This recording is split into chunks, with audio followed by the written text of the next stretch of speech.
Bien-aimés, recevez mes salutations dans le nom puissant de Jésus-Christ de Nazareth. Nous entamons ce soir un enseignement sur la nouvelle naissance. C'est un enseignement basique, mais même si tu connais déjà avant, je t'exhorte à suivre ça jusqu'au bout. Alléluia. C'est très très important. Alors, nous allons, notre texte de base, c'est sur Jean 3. Nous allons lire dans Jean 3, de 1 à 9. On va s'arrêter là. Mais je nous informe que tous les 3 premiers chapitres déjà de Jean parlent déjà de la nouvelle naissance. Parlent de la nouvelle naissance là. Alléluia. Même le chapitre 2. Nous allons voir, il y a d'autres suites encore d'enseignements sur la nouvelle naissance. Nous allons suivre ensemble. Nous faisons confiance au Saint-Esprit. C'est lui seul qui nous enseigne. Alléluia. Alors, dans Jean 3, de 1 à 9, on ne va pas faire la lecture parce que nous n'avons que quelques minutes. Donc, tu vas lire ça à la maison. L'Esprit de Dieu va t'aider à mieux comprendre encore. Nous trouvons là une conversation entre Jésus et Nicodème. La Bible dit que là, si nous lisons, Nicodème vient de nuit. Il trouve Jésus. Alléluia. Certainement, Nicodème a posé une question pertinente à Jésus de savoir comment faire pour hériter le royaume de Dieu. Comment faire pour être sauvé. Et Jésus va lui répondre. Jésus va dire, Nicodème, pour gagner le royaume de Dieu, pour être sauvé, pour avoir le salut, Nicodème, il faudrait que tu naisses de nouveau. La nouvelle naissance. Nicodème était un docteur de la loi. Nicodème n'a rien compris. Nicodème va dire, attends Jésus, je ne te comprends pas. Comme tu me vois, je suis vieux, mais comment je veux faire pour naître de nouveau? Comment je dois faire? Est-ce que je dois encore entrer dans le ventre de ma maman pour naître de nouveau? Comment je vais faire? Jésus a dit, je ne te parle pas de cette naissance selon le sang. Non, ce n'est pas cette naissance. Il faut que tu sois né d'eau et d'esprit, Nicodème. Car ce qui est né de la chair est chair. Et ce qui est né de l'esprit est esprit. Nous comprenons là que il y a la naissance selon l'esprit, donc de Dieu, et il y a la naissance selon la chair. Et quand on parle de la nouvelle naissance, nous sommes en train de chercher à comprendre c'est quoi la nouvelle naissance. On ne peut pas parler de la nouvelle naissance sans parler de l'ancienne naissance. Ce concept de la nouvelle naissance est quelquefois mal compris dans les églises. Je trouve quelqu'un qui a accepté Jésus, qui est passé par le jour de baptême et dit qu'il est né de nouveau. Est-ce que c'est ça la nouvelle naissance? Alléluia. Que l'Esprit de Dieu nous aide à comprendre. Nous allons lire Jean 1, 12. Un seul verset. Jean 1, 12. Mais à tous ceux qui l'ont reçu, à ceux qui croient, n'est-ce pas, en son nom, ceux qui ont reçu qui? La parole, la lumière, et donc Jésus. Alléluia.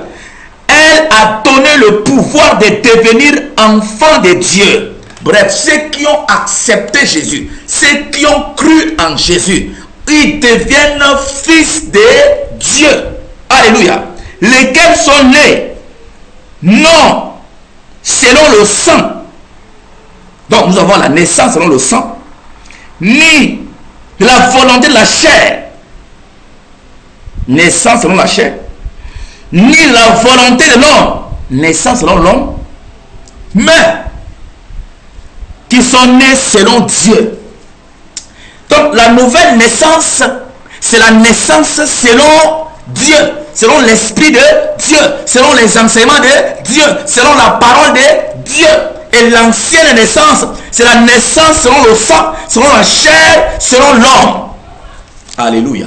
La naissance selon le sang. Quelqu'un qui est né de sang, on a tous été nés de sang. Né d'une mère et d'un père. C'est ça la naissance selon le sang. La naissance selon la chair, c'est quoi? quelqu'un qui est né selon la chair. C'est quelqu'un qui est charnel. C'est quelqu'un qui est né selon les enseignements de la chair. Quels sont les enseignements de la chair? C'est ceux-là qui pratiquent les œuvres de la chair. Ils se laissent guider par la chair. La chair a besoin, alléluia, de belles filles, de belles femmes. Pour le plaisir de sexe, il va offrir ce plaisir à la chair. La chair a besoin de tel ou tel habit pour son orgueil, de tel ou tel parure pour son orgueil. Il fait tout pour offrir à la chair. Alors, on lit la chair au travers de son comportement, de sa parole, de sa façon de faire. La chair, c'est celui-là qui est là, il est esclave de la chair. C'est lui qui est né selon la chair, il est né selon les enseignements de la chair. La chair nous dicte ses besoins. La chair nous dicte ses désirs. Ce sont les enseignements de la chair. La chair, alléluia. La chair te dit, tu ne dois pas résister quand quelqu'un te gifle. Il faut répondre. Et pour dent pour dent. Alléluia. La chair nous conduit dans le péché. La chair est terrestre. La chair aime les choses du monde. La chair aime le monde. La chair nous donne les enseignements du monde. La chair aime le luxe. La chair selon la chair. Il y a la naissance selon l'homme. Toujours dans Jean 1:12. Il dit lesquels sont nés non selon le sang, non selon la chair, non selon la volonté de l'homme. C'est quoi être né selon la volonté de l'homme? Je prends juste un exemple.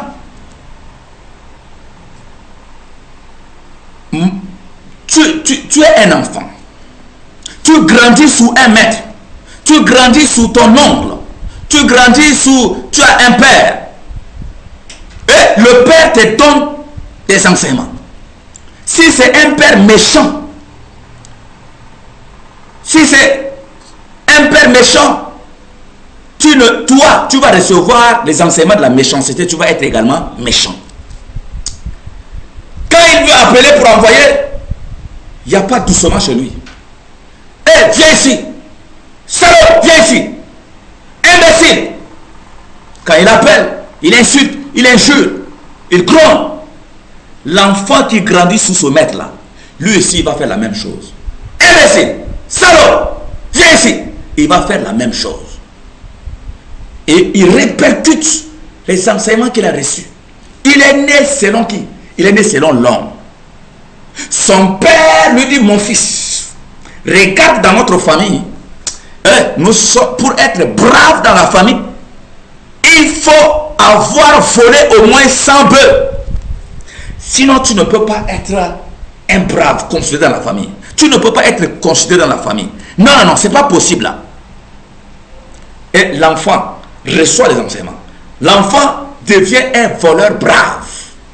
Il dit, mon fils, chez nous, non, non, non, tu ne peux pas, lorsque ton ami te gifle, ton ami te fait du mal, tu dois venger. Il dit, mon fils, non, nous sommes des bagarreurs. Est-ce que tu entends, mon fils? L'enfant grandit sous les enseignements de son père. Il reçoit les enseignements du père. Il devient tel père, tel fils. Tel fils, tel père. Alléluia.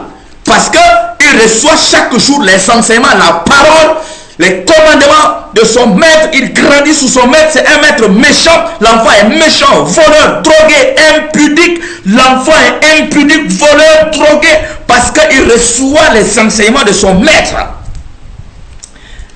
Tout ce que je viens de dire, là j'ai parlé de l'ancienne naissance. Je vais tout à l'heure nous montrer au tableau, juste pour finir rapidement ces enseignements, parce qu'on n'a pas assez de temps. Il y a une illustration au tableau. Alléluia. L'ancienne, comme nous pouvons voir au tableau. Alléluia. Nous avons l'ancien maître, entre parenthèses, Satan. Nouveau maître, entre parenthèses, Jésus. Je viens de dire, cet enfant, si cet enfant a grandi sous son père méchant, il va être également méchant. Nous avons tous été sous un maître, Satan. Alléluia. Satan. Satan, par les enseignements du monde, par la chair, parce que la chair est de la terre, le diable utilise puissamment la chair contre nous. La chair est notre ennemi. La chair nous dicte, alléluia, les enseignements, les désirs. Et que nous devons, si nous obéissons à la chair, c'est pour cette raison que la Bible dit que nous devons crucifier la chair. Le diable, Satan, on était tous sous lui. Et on était transformés. On était moulés selon les enseignements du diable. Au travers des hommes, au travers de la chair. Et même les démons nous enseignent par des visions. Qu'est-ce que nous a donné l'ancien maître? Il nous a donné naissance. L'ancienne naissance caractérisée par le péché.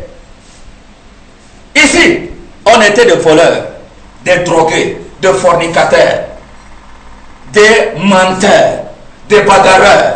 On était des pécheurs sous l'ancien maître.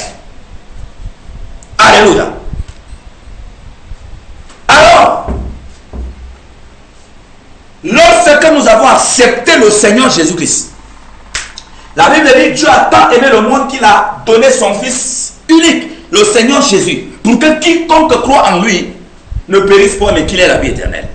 Jésus est venu parce qu'il y a péché dans le monde. Jésus est venu parce qu'il y a ténèbres dans le monde. Jésus est venu parce que tous ont péché, ils sont privés de la gloire de Dieu, ils étaient destinés à l'enfer. Jésus est venu maintenant avec une nouvelle doctrine, avec les enseignements. Alléluia. Jésus constitue un nouveau maître.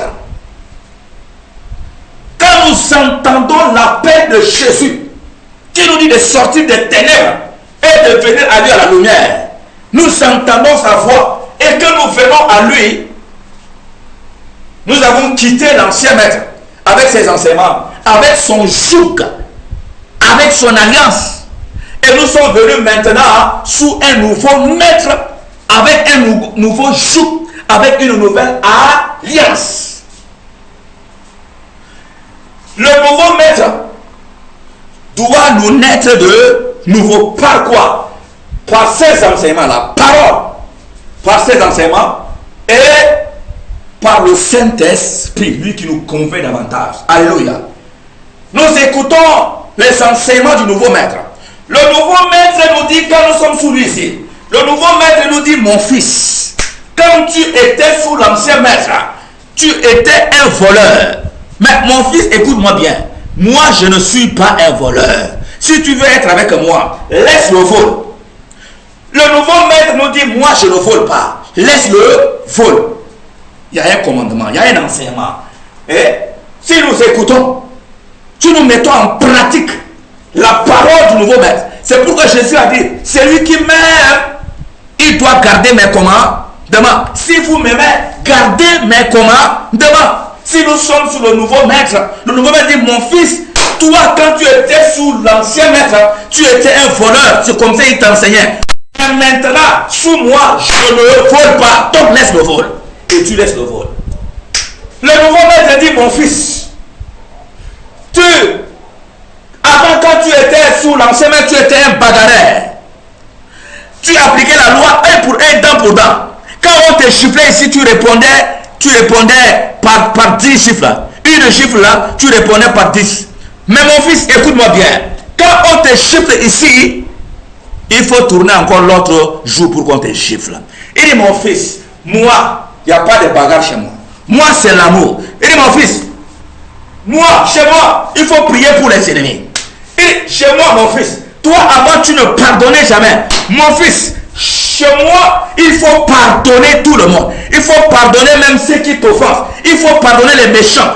Il faut les donner à manger. Il faut, alléluia, si le méchant, ton ennemi n'a pas mangé, donne-lui à manger. S'il n'a pas à boire, donne-lui à boire. Aimez vos ennemis. Alléluia. Le nouveau maître dit, mon fils, toi, tu étais un grand impudique, fornicateur, adultère. Mais chez moi, ici, mon fils, si tu es déjà marié, reste avec ta femme. Si tu n'es pas encore marié, reste comme ça jusqu'à te marier. tu dois, n'est-ce pas, tu dois te préserver. Laisse la fornication, laisse l'adultère. Mon fils, ça te suit, je n'aime pas ça. Alléluia. Et nous qui étions, moi qui étais un voleur, je ne suis plus voleur. J'étais bagarreur, je ne suis plus bagarreur. Moi qui ne pardonnais pas avant, maintenant je pardonne. Moi qui étais un grand impudique, maintenant je suis devenu, même les filles passent, me saluent, me taquinent. Mais, c'est-à-dire que les filles défilent, mais je ne réponds pas. Alléluia. Moi qui étais un grand menteur, Jésus me dit, mon fils, chez moi on ne ment pas. Laisse le mensonge. Ainsi de suite. Qu'est-ce que la nouvelle naissance? Qu'est-ce que celui-là qui est né de nouveau? Celui-là qui est né de nouveau est celui-là qui a quitté l'ancien maître. Ça veut dire Satan avec ses enseignements. Celui-là, les enseignements de l'ancien maître ne pouvaient te conduire dans le péché. Il était dans une vie de péché, de drogue, de fornication, d'adultère, de mensonge et de tout, de l'impudicité. Et quand nous venons au Seigneur Jésus-Christ, nous écoutons sa parole, ses enseignements, ses commandements. Alléluia. Nous nous laissons tailler par sa parole. Ici, nous mettons en pratique sa parole. Alors, celui-là qui était un grand voleur ici, sous Christ, il n'est plus voleur. De sorte que quand il passe au quartier, les gens sont étonnés. Les gens disent, mais c'est pas celui-là qui est le grand voleur là. Les gens témoignent de lui pour dire non, maintenant il ne vole plus. Il a été un voleur, mais depuis qu'il est devenu chrétien, depuis qu'il a laissé l'ancien maître, il est venu sous le nouveau maître Jésus-Christ, il ne vole plus. Et la Bible dit, dans 2 Corinthiens 5, 17, si quelqu'un est en Christ, il est une nouvelle créature. Les choses anciennes sont passées. Les choses anciennes sont passées et voici toutes choses sont devenues nouvelles. Les choses anciennes qui sont passées, c'est quoi? J'étais voleur, je ne suis plus voleur. J'étais bagarreur, je ne suis plus bagarreur. J'étais un fornicateur, les filles ne passaient pas devant moi. Maintenant, je ne suis plus comme ça. Alléluia. J'étais un grand menteur. Maintenant, je ne mens pas. Les choses anciennes sont passées. Et voici toutes choses sont devenues nouvelles. Je suis calme. Je suis doux. J'ai la crainte de Dieu. Oh, je jeûne. Je prie. Je médite la parole de Dieu. Alléluia. Je cherche à être rempli du Saint-Esprit. Je suis adorateur de Jésus. Je ne suis plus adorateur du monde.